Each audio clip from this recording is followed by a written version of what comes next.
su micrófono se encuentra en mute, Giovanni. Hasta mientras recordarles a todos los presentes ¿Aló? que Ahora sí. este congreso es totalmente gratuito gracias a Red Samenco y a Ahora todas las sí. personas que nos respaldan. Bienvenido, Giovanni, lo escuchamos. Ahora sí. Bienvenidos a todos, muchísimas gracias. No me había fijado de tan pequeño, grandísimo detalle, ¿no? La emoción, la emoción. Así es que muchísimas gracias a todos. Bienvenidos a todos ustedes. Así es que escuchemos por un segundo, es simplemente lo reducido a un minuto, para dar inicio, para entender un poquito la complejidad y la profundidad, y obviamente cuando se llega al final de esa fatal decisión, pues obviamente las consecuencias.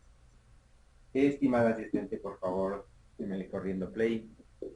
Antes creí que tanto tenía escuela de nosotros.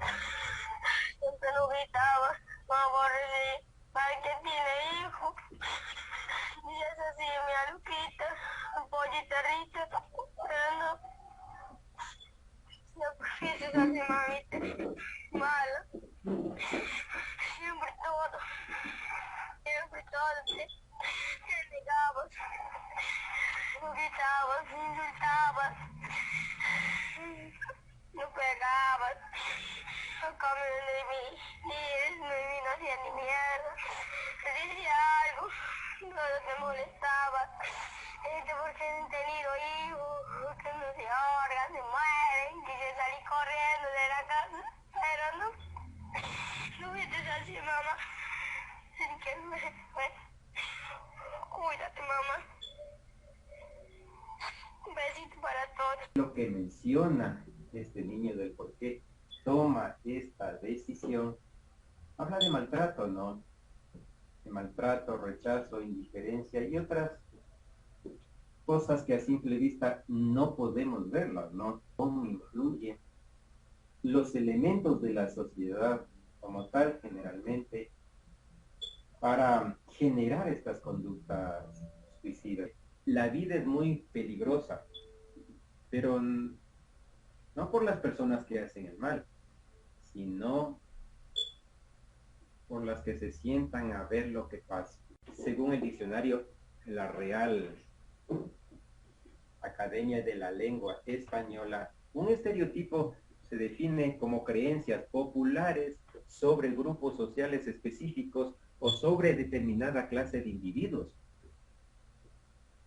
Miren aquí a qué hace referencia el estereotipo. El estereotipo podemos decir que es igual a qué? A las creencias.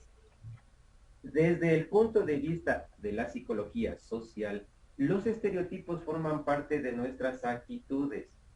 Aluden al componente cognitivo de las mismas. Un prejuicio es el proceso de formación de un concepto o juicio acerca de una persona o situación de forma anticipada, miren, anticipada o preconcebida, e implica la elaboración de ideas, creencias, actitudes, juicios u opiniones antes de someternos a la primacía de la evidencia, es decir, sacamos conclusiones de algo sin tener el sustento necesario que avale nuestras conclusiones. El estigma se puede entender como la serie de rasgos, aspectos o atributos que justifican la exclusión social de quienes los poseen. A partir de este concepto se puede clasificar a las personas en dos grandes grupos. El primer grupo, entre comillas normales, individuos que no se desvían negativamente de las expectativas particulares concebidas para un grupo, es decir, determinadas para un grupo social.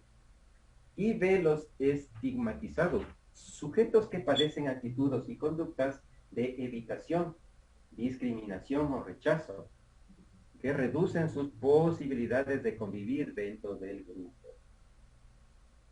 Continuemos, por favor. Entonces, en nuestro resumen, en cuanto a este tema de exposición, miren esa relación que existe en el estereotipo, el prejuicio y el estigma. El estereotipo social es una creencia en nuestra sociedad. ¿Qué es una creencia? ¿Sí? Podemos afirmar generalmente que las creencias están vinculadas a creer en algo. muchas veces en algo que no existe, ¿sí? Aquí es que podemos hablar y entra aquí en este concepto nuestras creencias religiosas. ¿Saben ustedes cuánto peso tiene la religión en la sociedad? Pues mucho, muchísimo. De aquí entonces, nuestra principal influencia es la religiosa, nuestras creencias religiosas. Y esta a su vez nos brinda,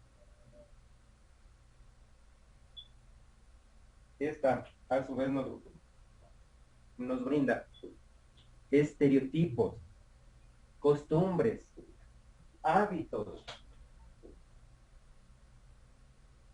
Ejemplo en cuanto a la vestimenta y más, a modismos verbales, ¿qué más? Limitaciones. ¿Con respecto a qué? A otro grupo social que no comparte nuestras mismas creencias. De ahí ya nos estamos limitando a un área que simplemente compartimos, respetamos con quienes comparten nuestras mismas creencias. Miren entonces, una creencia que genera, en resumen, ¿qué genera? Genera límites. ¿Qué más genera? Complejos. Pero sobre todo, ¿qué más genera? Intolerancia. Aquí observamos las categorías sociales que activan estereotipos y prejuicios. Miren ustedes, el sexo, la edad, el estado civil, la clase social, la apariencia o aspecto general, nivel educativo, situación laboral, religión, estatus profesional, etnia, estatus migratorio, nacionalidad, entre otros, ¿no? Entre otros, realmente aquí hemos citado a los principales. Vamos a ir analizando uno por uno. En cuanto al sexo, miren ustedes en cuanto. Hoy en día, en un mundo tan conflictivo en el cual no sabemos si realmente la sociedad como tal está evolucionando o está involucionando. Ahora, sabrán ustedes que existe una ley de equidad o igualdad en cuanto al género, ¿verdad? Entonces, si bien está muy bien el hecho de que exista una paridad en cuanto a género, pero eso no quiere decir que se soslaye o se dé mucha más importancia a un determinado sexo. Miren, desde ahí ya comienza un estereotipo social que lamentablemente lo interiorizamos en la sociedad. ¿A través de qué? La globalización, así como nos ha traído grandes avances tecnológicos, sociales, culturales, etcétera, etcétera, etcétera, también nos ha traído grandes elementos que destruyen nuestros valores como tal, como cultura. ¿Sí? Incluso hay ciertos autores que sustentan que la globalización no es más que la colonización de países a través de culturas impuestas. ¿Sí? Para que esto se dé, para que esto llegue a la práctica, esa cultura impuesta debe de qué? De suprimir, de eliminar la cultura ancestral de cada país. Vamos a avanzar un poquito la edad. Miren, cuán estereotipada está este concepto, la edad. Cuando vamos a buscar empleo, cuando van a buscar trabajo, este es un ejemplo real. Muchas veces, ¿qué encontramos? La edad, ¿verdad? Se pide de tal a tal edad. Y muchas veces dicen, si no cumple con esto, por favor no aplicar. Mire. Este concepto que aparentemente pasa desapercibido, pues nos limita, a quién nos precede o nos influye ya de manera negativa, ¿a quién será? Al grupo que no cumpla esa edad, pues obviamente, el Estado civil. El Estado civil. ¿Cómo creen ustedes o cómo piensan ustedes que esto puede influenciar? Esto puede ser una conducta predictora para el suicidio. La clase social. Estimados asistentes, el audio, el video que les compartí hace un principio, la clase social de los padres de esta criatura realmente pertenece tanto a la clase social de extrema pobreza. Ahora, ¿qué sustenta esa extrema pobreza? Sustenta un cúmulo, una carga, muchas veces una presión social que el individuo generalmente no soporta, no resiste. ¿Y qué sucede entonces ahí? Se da inicio, presenta la aparición de una conducta suicida. Entonces, ¿qué se da en este entorno de extrema pobreza? Desigualdad a todo nivel. ¿Qué más se da? Violencia a todo nivel. ¿Qué más se da? Injusticias. Igualmente a todo nivel. Pero sobre todo esto hay algo que más le afecta a la persona. ¿Sabe qué es? El sentirse abandonado. El abandono. ¿Y qué más se da eso? Aquí, en ese entorno social, a donde existen todos estos conceptos, todos estos elementos, sepan qué sucede ahí. Este es el cultivo perfecto. ¿Sí? Este es el vector perfecto. ¿Para qué? Para la aparición de qué? De grupos sociales o como generalmente los conocemos ahora, bandas delictivas. Y si pensamos un poquito respecto a esto, respecto a este grupo social, respecto a las bandas delictivas, son conformadas o los forman menores de edad. ¿Guiados por quién? Generalmente por un adulto. ¿Y qué sustentan aquí estas bandas o estos grupos sociales? Supuestamente, ¿cuál es su epicentro para organizarse y, entre comillas, en sus pensamientos, obtener algo que les fue negado a través de él? Ahora, obviamente, esto lo podemos resumir como políticas de Estado, ¿verdad?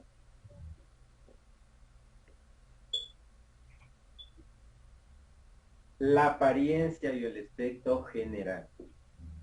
Miren que generalmente tenemos esa mala costumbre o mal hábito de etiquetar a las personas sin saber, sin sustentar nuestro criterio.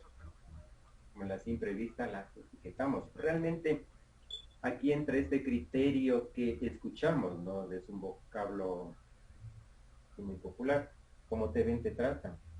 Y eso es errado, muy errado. Y cuando hacemos eso, no hacemos más que afirmar esa ignorancia de criterio. El nivel educativo. Si decimos y se grita a los cuatro vientos, sobre todo por estamentos estatales, que la educación es, ¿qué decimos que es? ¿O qué dicen que es? Es la única herramienta para poder sacar a esta sociedad. ¿De qué? De la pobreza. ¿De qué? De la ignorancia. ¿Y fomentar qué? Igualdad de oportunidades, una sociedad equitativa, una sociedad asertiva, pero obviamente eso se queda ¿en qué? En el discurso, porque realmente del hecho al hecho, a la aplicación, queda mucha distancia, mucha distancia. Avancemos un poquito. La situación laboral. Cuanto más se estaba leyendo un informe del Banco Mundial que sustentaba que durante estos años de pandemia aumentaron los índices de suicidios, pero sorprendentemente, ¿de quiénes? De padres de familia, de adultos de la tercera edad, que al sentir con esta presión de falta de qué, de un empleo, de no poder obtener un sustento para la familia, quizás por casos de enfermedad, y no tener cómo seguirse costeando el tratamiento a su enfermedad. Miren aquí, pensemos un ratito, cuánto influyen estas cuestiones sociales para la formación de estas conductas suicidas? Como vamos a ver más adelante, les adelanto un poquito, no hace falta tener un trastorno, ni siquiera un rasgo o un síntoma de trastorno emocional o psicológico para llegar a una conducta suicida. No. ¿Saben ustedes que antes se creía que el suicidio provenía simplemente de un orden biológico, es decir, de un problema mental? ¿Sí? Pero grandes investigaciones actuales desestiman esta información. Y se llega a la conclusión que muchas veces el tomar estas decisiones fatales, obviamente como un inicio de una conducta social, que se vincula al suicidio, es más profunda y entran grandes áreas de investigación, el área psicológica, el área emocional y el área social. La religión, miren ustedes, es de conocimiento general los extremismos religiosos. Miren cómo la religión, incluso quizás se conocen de casos, miren ustedes cómo la religión tiene el poder de separar familias, de dividir familias, hermanos, padres, etc.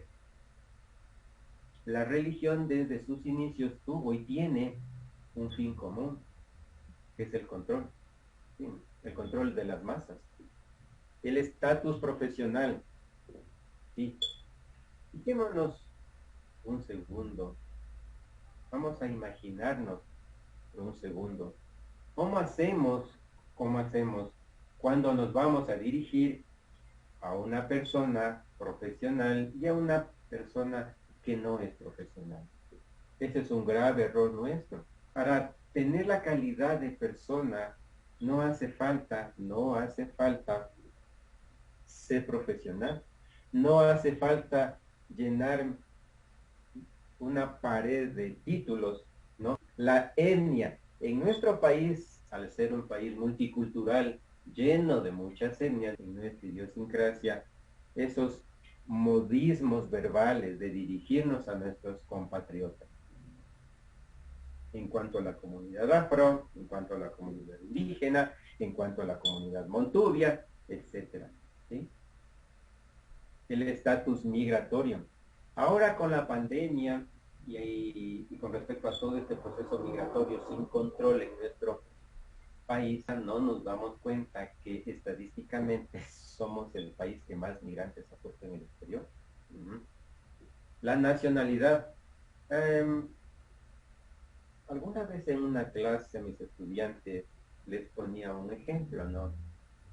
En que un ciudadano de X país, o un ciudadano nuestro de nuestro país, si le ponemos el mismo estímulo, ese ciudadano reaccionará de forma distinta, completamente distinta. ¿Por qué? Porque el entorno social donde se desarrolló este individuo aporta a su personalidad y mucho más la sociedad donde se desarrolla. Y imaginémonos si esa sociedad existe un equilibrio social, existe igualdad, existe justicia. ¿Cómo creen que ese ciudadano va a reaccionar en un entorno como el nuestro? Entonces, ¿de dónde proceden estas conductas suicidas? Basándonos, basándonos en los elementos que provee el ambiente, la sociedad, el entorno social. Y son, como vemos, el entorno social del sujeto, el estado mental del sujeto, pero aquí un punto importante que vamos a tocar, la ausencia familiar. Vamos a profundizar un poquito. Si tienen hasta aquí alguna pregunta, algún aporte, una consulta, bienvenido. Recordar que para las personas que nos acompañan el día de hoy, ya sea en la sala Zoom o en Facebook, pueden escribir sus preguntas y de esta manera nosotros las leeremos para que el ponente las pueda responder. Asimismo, para quienes nos acompañan en la sala Zoom, pueden habilitar la opción de levantar la mano para que de esta manera puedan interactuar directamente con el ponente. Tengan buen día, continuamos con la ponencia, Johnny. Excelente, muchísimas gracias. Tenemos una pregunta. Uno de los asistentes acaba de alzar la mano, la señorita Priscila Castillo. Brian, por favor, autorizarle el micrófono para que pueda realizar su pregunta. Estimado doctor, muy buenos días. ¿Me confirma si me escucha? Sí, efectivamente. Muy buenos días, señorita Priscila. ¿Cómo está? Muy contenta, muy agradecida por este taller. Agradezco a los organizadores por la excelente calidad de ponencias y la información muy vital para nuestra época.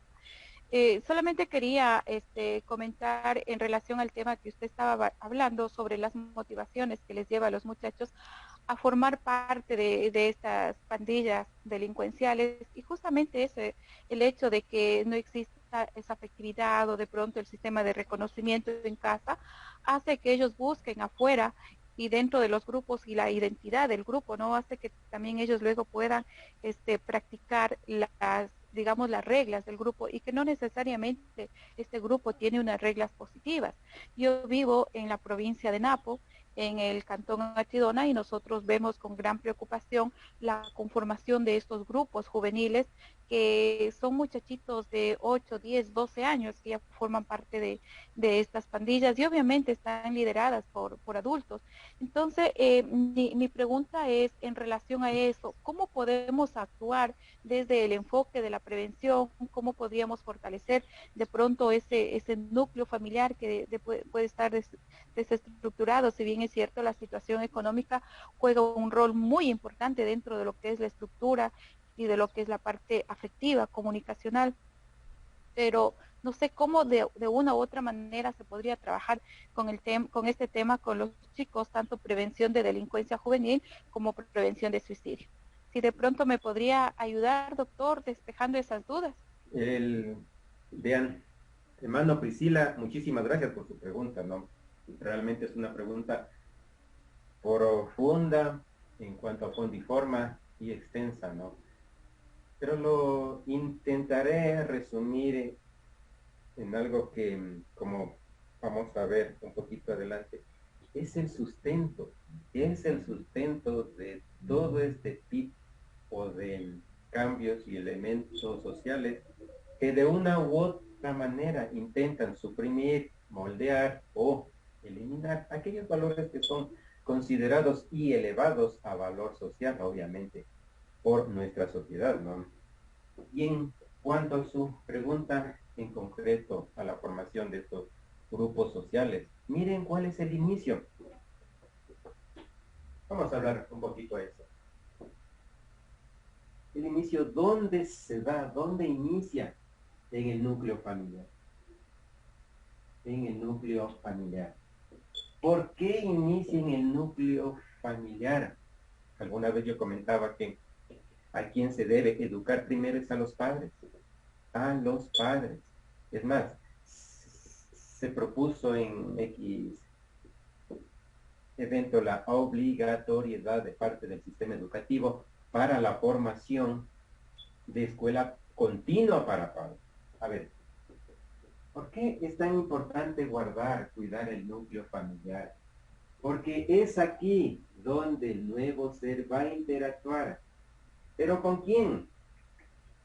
con sus cuidadores. Pueden ser papá, mamá, abuelitos, hermanos mayores, etcétera, etcétera.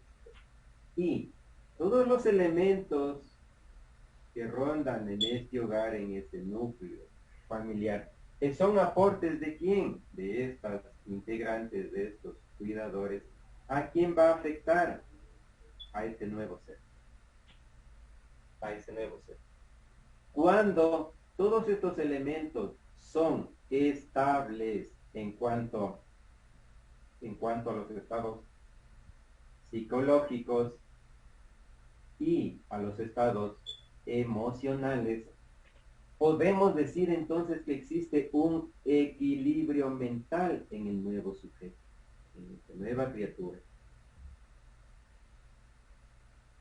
Cuando no sucede eso, ¿qué le estamos aportando? Miren desde dónde inicia. ¿Qué le estamos aportando? Violencia de todo tipo, abandono de todo tipo. Ahora, vamos a aclarar esto de aquí. Cuando hablamos de violencia, no hace falta un golpe físico. No. No hace falta alzar la voz y gritar. No. La violencia es gestual.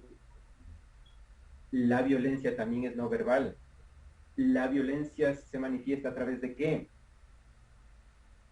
Actitudes, indiferencias, miradas, etcétera, etcétera, etcétera. Cuando hablamos de abandono, no hace referencia, es que yo lo fui dejando a mi hogar, es que mi padre me abandonó. No. El abandono se da incluso en el núcleo familiar. ¿Cómo? Con falta de atención, muchas veces a la pareja y obviamente a la criatura. ¿Cómo más? ¿Qué mi importismo? ¿Qué más? Y algo que realmente marca en ellos, la indiferencia. La indiferencia. Cuando una persona denota estas características, estas actitudes de indiferencia, la otra persona que esté en ese entorno, miren, se siente humillada en todo el sentido de la palabra. En todo el sentido. En todo el sentido. ¿Por qué? Porque se siente una persona sin valor. Y miren aquí un punto importante. No estamos hablando de adultos, ¿no? Estamos hablando de un niño en completa formación. Sabemos que el temperamento se hereda hasta cierto punto, ¿no? Pero el carácter, miren ustedes, el carácter y la personalidad, ¿dónde se forma? Aquí tiene sus inicios en el núcleo familiar.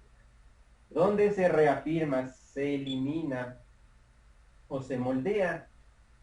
En el entorno social. ¿Cuál es el entorno social así más próximo del niño? El sistema educativo. Miren, en el sistema educativo es como irnos a otro mundo, es como irnos a otra ciudad, a otro pueblo, estando en el mismo entorno social del sujeto. ¿Por qué? Cada estudiante, miren ustedes, cada estudiante, ¿qué aporta a ese núcleo social llamado aula? ¿Qué aporta? Aporta todo lo que recibió de casa, aporta en el aula. Si en el hogar existe un equilibrio mental, una estabilidad psicológica y emocional de esas personas que le supieron inculcar, ¿cómo creen, piensan ustedes que ese niño va a reaccionar aquí? ¿Cómo? Recordemos que aquí hay más niños con otros elementos. ¿Adquiridos dónde? En el hogar. En el hogar.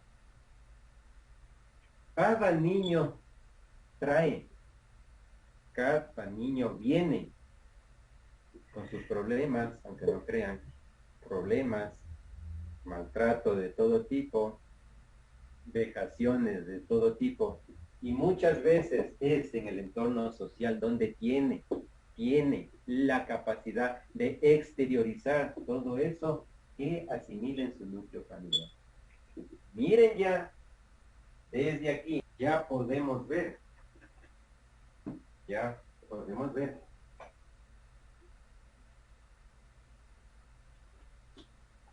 que aparecen dos aristas.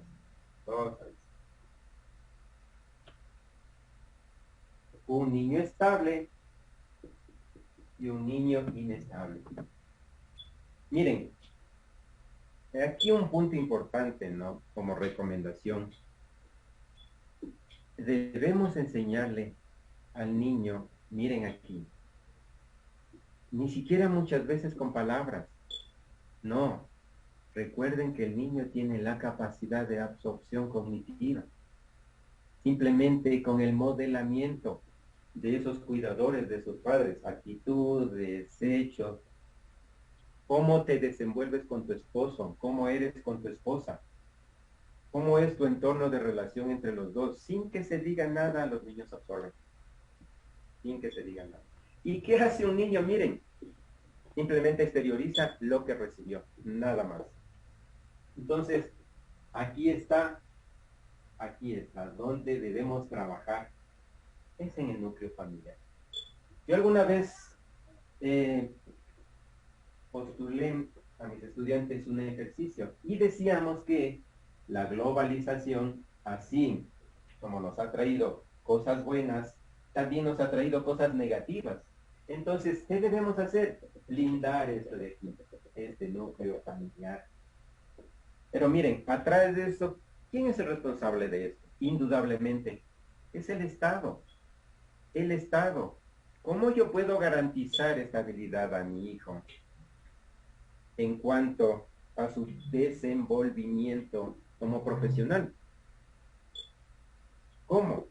Miren, indudablemente se necesita políticas guiadas de protección a la familia. Sabemos que en el núcleo familiar se da la formación necesaria, básica, y es el sistema educativo que va a reforzar o a eliminar o a moldear esas conductas aprendidas.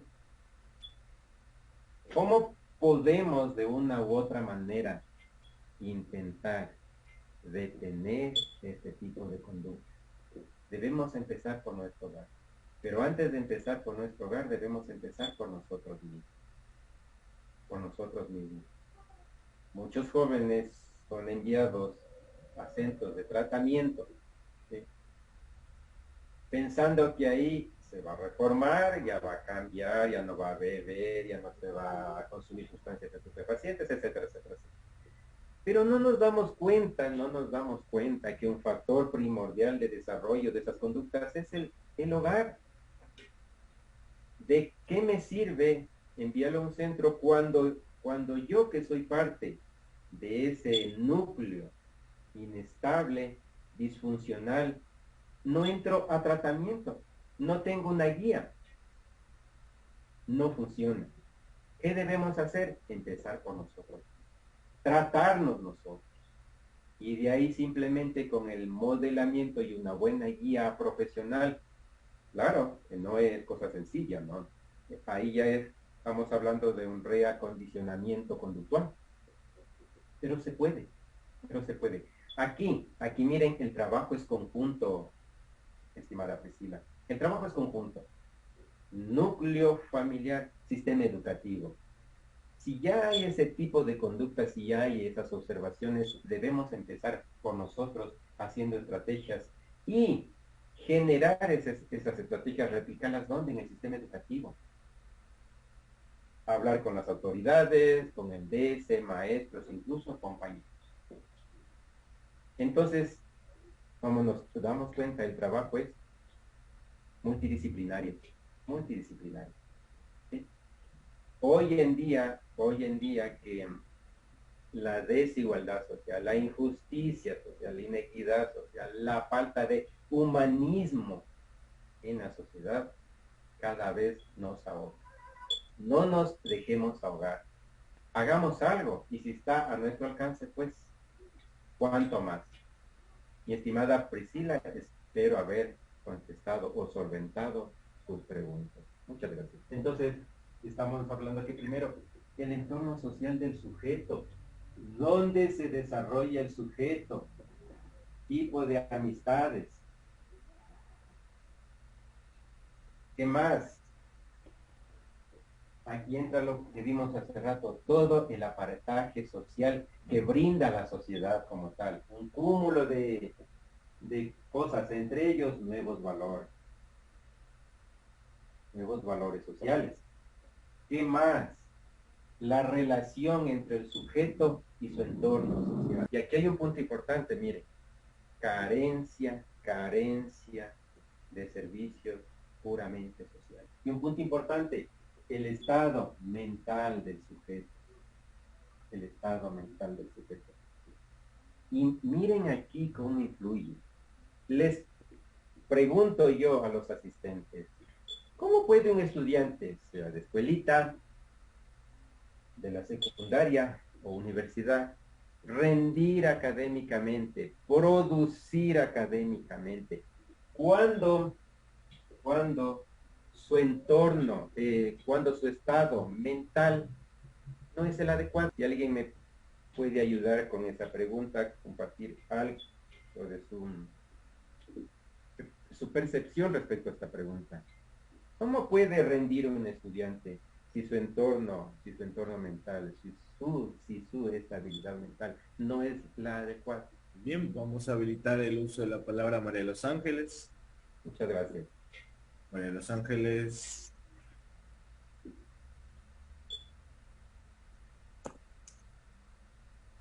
No, María de los Ángeles nos ha abandonado al parecer.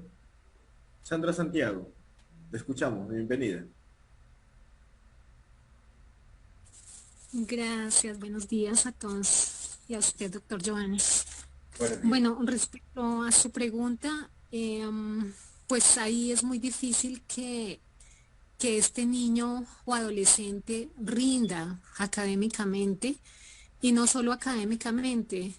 Es muy difícil que él tenga un equilibrio emocional, psicológico, porque digamos que las condiciones en las que él está creciendo y se está desarrollando, en este caso su entorno familiar o el entorno social, no le están ofreciendo o no le están garantizando esos factores de los cuales él debe echar mano para empezar a construir su equilibrio, su personalidad, a tener estos refuerzos que le van a permitir desenvolverse como el sujeto ideal, ¿no? Que uno espera que sea este niño, niña o adolescente.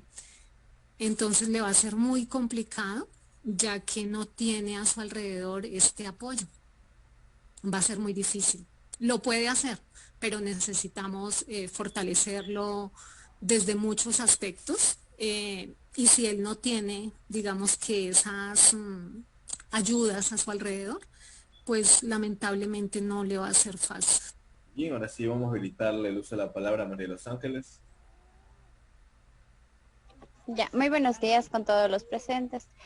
Él podría rendir, pero de manera negativa, ya que obviamente está en un estado negativo su parte emocional.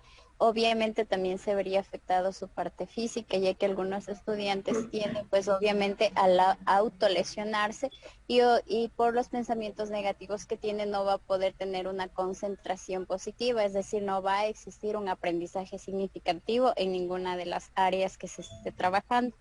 Por ende va a haber también pensamientos ya que van a intervenir para el suicidio.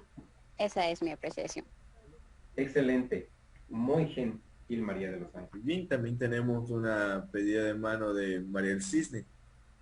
María del Cisne, le escuchamos.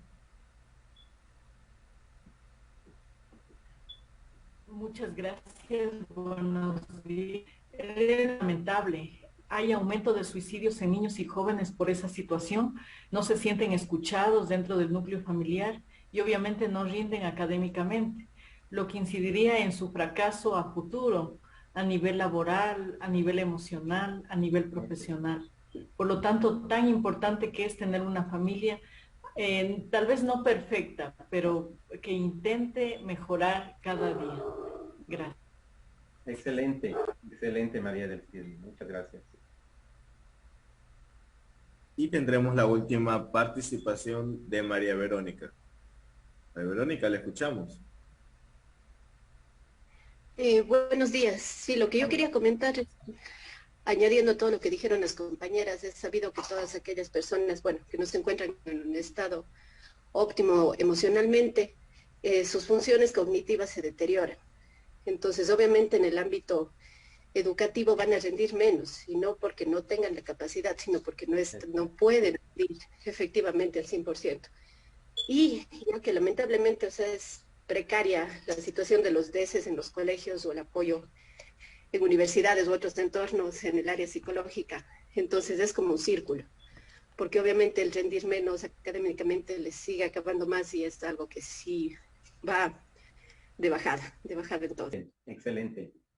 Pues muchísimas gracias a todos, a todas quienes aportaron. Entonces, miren, hemos llegado a la conclusión de cuán importante es el estado mental de un sujeto. Imaginémonos un poquito si el adulto a duras penas intenta manejar de una u otra manera cuando suceden este tipo de conflictos.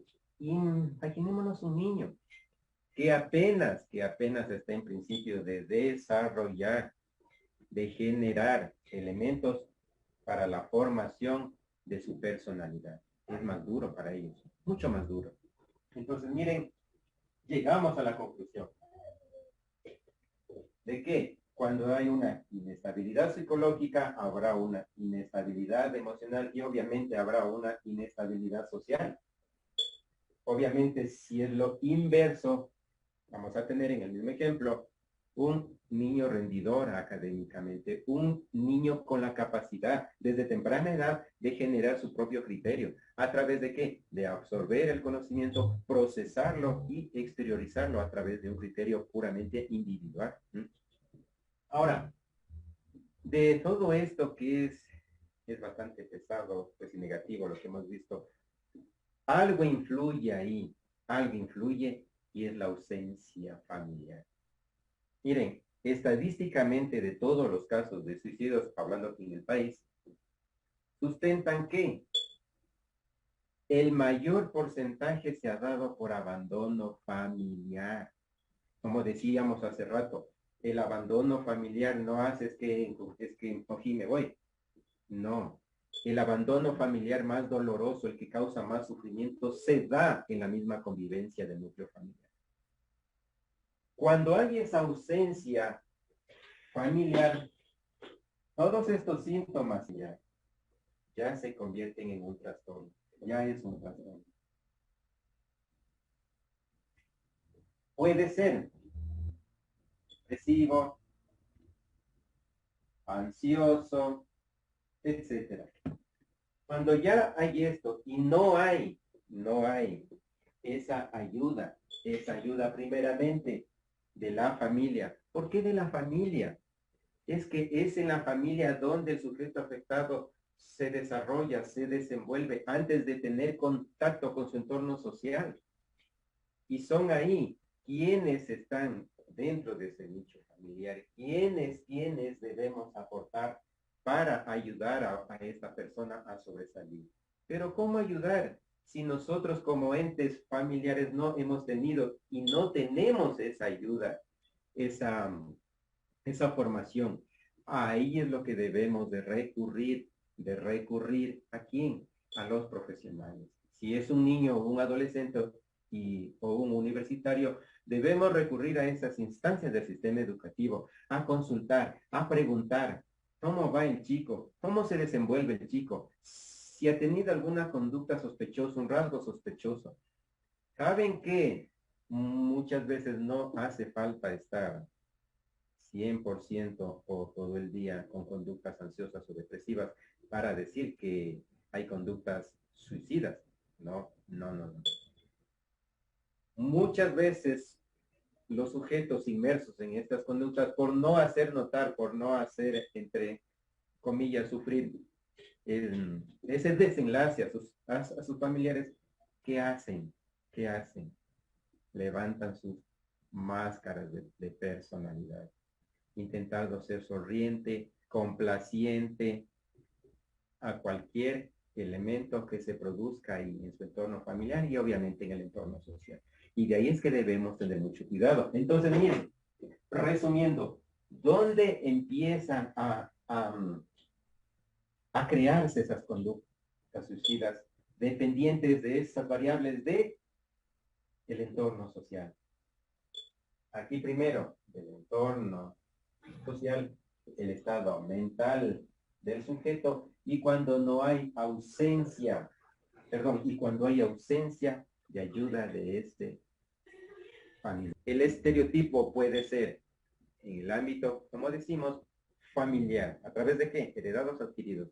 Sociales, presión social, nuevas modas de todo tipo en la sociedad, elementos externos, ejemplo, las redes sociales, ¿sí? Ejemplo, ahora muy de moda las relaciones virtuales.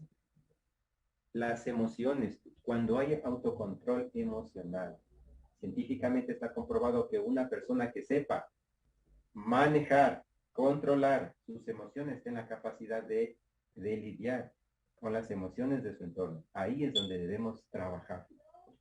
Aquí entre las emociones estables, inestables o mixtas. El autoestima. Miren, en resumen aquí. En el autoestima somos como una imagen. Aquí la pregunta es, ¿cuánto valor le das tú a esa imagen? ¿Cuánto vales para ti mismo? Ese es el autoestima. Avancemos, por favor. Yo les he puesto aquí esto que habla mucho de por dónde debemos avanzar. El autoconcepto es la imagen de uno mismo. Cómo yo me veo, cómo yo me valoro, cuánto valgo yo, haciendo a un lado todas las presiones sociales, complejos sociales, hábitos, costumbres, etcétera. ¿Cuánto valgo yo como persona? ¿Cuánto vales tú como persona? Por ahí debemos empezar. Tema al siguiente, por favor. Miren, aunque se escuche grotesco y cruel, hasta para tomar esas decisiones fatales necesitamos de una motivación. Sí, necesitamos de una motivación. ¿Cuándo sucede esto? Cuando nuestros estados psicológicos, emocionales y sociales no están equilibrados, ya estamos entrando en depresión. Ahí tenemos el impulso. Un complejo de negación, de 100% negatividad. Pensamos que todos actúan contra nosotros y se va generando ese impulso. Y hasta llegar, obviamente, a estas conductas que... Siguiente, por favor. No decíamos. Si volvemos al autoconcepto, ¿cuánto vales? Mirémonos por unos segundos al espejo y digámonos cuánto valemos, cuánto valgo yo. Todos somos seres perfectos. Tenemos todo, simplemente hay que desarrollar herramientas y habilidades, destrezas para sobrellevar el día a día. Es que la vida es una aventura que debemos estar dispuesta a descubrirla. Siguiente, por favor. Yo en un resumen les he puesto aquí cómo influyen estos elementos sociales a las conductas suicidas. Miren ustedes, estereotipos, cánones, complejos, modismos, falsas creencias, religiosismos, ideales, estigmas, sensibilización personal, tabús, miedos, etcétera, etcétera, etcétera. Todo eso cargamos el día a día. Pero cuando no hay alguien que te apoye, cuando hay esa ausencia familiar, eso se vuelve una carga difícil de llevar. Siguiente, por favor. Y concluimos con esto, mis estimados participantes. No existe palabra más poderosa ante una crisis tan profunda como es las conductas suicidas que la familia. Muchas veces no hace falta dar un largo discurso al sujeto, sino simplemente hacer presencia. Un abrazo, una mirada de respeto, de consideración. Miren, y es la familia quien ayuda, obviamente, con un complejo de profesionales, pero el sustento principal de todo este complejo de rehabilitación es la familia. Encuentra estabilidad. Y cuando encuentra estabilidad es la familia quien le impulsa a continuar y pues a cumplir y subir sus metas. Muchísimas gracias a todos. Muchas gracias por asistir. Espero haber compartido algo más de conocimiento a este congreso. Muchas gracias. Espero sus preguntas. Muchas gracias Giovanni por su intervención. Ha sido de mucho valor para cada uno de nosotros. Como durante la intervención de Giovanni hubo interacción con el público y porque el tiempo apremia, en este momento no habrá ya sección de preguntas y respuestas. Más bien agradecemos a Giovanni por su intervención, por todo el conocimiento compartido. Sé que la información que nos ha brindado es de mucho valor. Y muchas gracias, Giovanni. Bueno. Ok. Muchísimas gracias a ustedes, a todos los asistentes. Disculpen por haberme tomado el tiempo, pero es que cuando uno empieza, no quiere terminar. Muchísimas gracias a todos. Giovanni. Gracias. Estamos aprendiendo. Gracias. Perfecto.